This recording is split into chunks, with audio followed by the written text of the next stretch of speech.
I knew I needed God. It's just like I didn't want him. I figured like he let me down all those times, so I knew he existed. I knew he was there. It's just I didn't want him.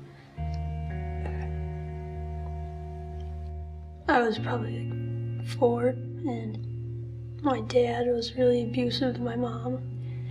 I remember one day, like, my mom came to me and I was sleeping and she woke me up and the bags were packed by the door. We ran away to Michigan, like got on a plane and came to Michigan one day while my dad was at work. We lived in Michigan for, I don't know, maybe a year, and then my dad somehow tracked us down and got me back. And my mom stayed in Michigan and I didn't see her for a while. And so I lived with my dad in Arizona, and he had a girlfriend and they liked to drink and she liked to do cocaine. I'd see a lot of abuse, and then eventually started like abusing me too. I just remember him like holding me against the wall and choking me when I tried to run for help, like to the neighbor's house, and he'd drag me by my hair back. And then eventually I went to school and a teacher saw the bruises around my neck and she called social services. They came to school, but I was too afraid to tell them anything because I knew that if I did, that when I got home, my dad would hurt me for telling someone that, you know? So I didn't tell him anything. My mom came back to Arizona. We started going to church and I got saved. I thought it was like the coolest thing because my Sunday school teachers would tell me about, talk to me about praying, and like one prayer in particular like really stood out to me. It was like the Psalms 91, it's prayer of protection. I was like, whoa, that's like can protect me from my dad. I would go to my dad's house and I'd pray, my dad wouldn't get too drunk and, hurt me, but it made me doubt when he would still come in my room and hurt me. One day, I guess, I was with my mom. It was her week for visitation, and I got a call from his girlfriend that he had been taken to jail because domestic violence, I guess.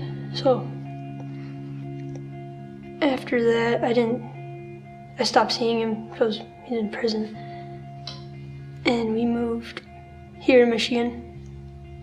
We'd still go to church every Sunday. I started going here in 7th grade, but I was just never that interested. So I was really angry with God, and I wanted nothing to do with him. The last day of 8th grade, someone introduced me to pot. That kept me going. I just felt really empty, and that was my way of like coping, I guess. But it didn't help at all. It just made it worse.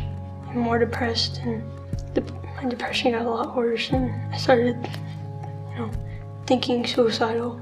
I started cutting up my arms.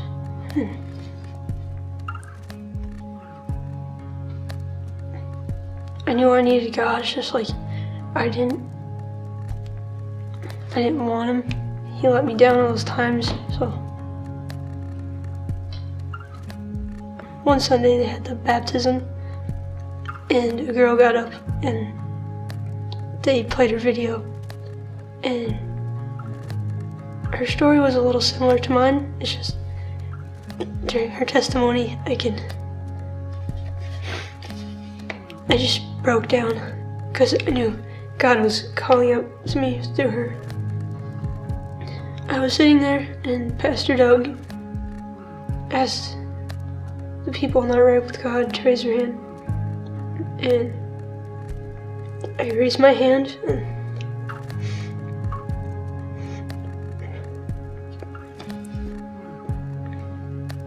immediately, like, just all that love that God was trying to give me, that I just didn't want, just dropped on me so hard, and it was just really powerful. It was like he was saying, I'm not waiting around for you anymore. The drugs that I did couldn't compare to that moment. Ever since that day, I've been strong enough to get over my addiction, get over my depression. I feel so happy and full. I really feel God moving in my life. It's just getting a lot better, a lot better. I'm doing things right in my life now, right by God, and I want to make Him happy, and want to show Him that I love Him. My name's Megan Schreiber, and this is my story.